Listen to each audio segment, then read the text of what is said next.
আসো বসো। তোমাকে একটা কথা দিতে আইছিলাম। কো ভাই কি বিবা? বাসায় কালকে একটা অনুষ্ঠান আছে, তুলির বার্থডে, তো কিছু গেস্ট মেস্ট আইতো আর কি। বাহ, তাহলে তো খুবই ভালো কথা।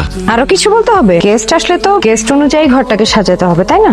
শ্বশুর বাড়ির আত্মীয় স্বজন আইতেছে কালকে, তো মনে কর অসম্মান হয়ে যাবো নাইলে, তার সামনে তো অসম্মান হইতে পারবো না। ভাইজান তাহলে কি তুমি আমাকে বাড়ি থেকে বাইরে যেতে কইতেছো? আরে না না, সি সি সি, তোরা কি আমি চলে যেতে কইতে পারি নাকি? আমি খালি কইতেছিলাম তুই শুধু। আচ্ছা, তুমি এত ইনাই বিনায় কথা বলতেছো কেন? ডিরেক্টলি বললেই পারো, শোনো রাজা, যেহেতু মেহমান আসছে তাদেরকে তো আমাদের থাকার ব্যবস্থা করতে হবে, আর এই ঘরের অবস্থা তো যাতা করে রেখেছো। তাই বলছিলাম তুমি আর রানী যদি ওই নিচে জায়গাটাতে একটু ব্যবস্থা করে নিতে কয়েকদিন থাকার জন্য, তাহলে খুব ভালো হতো।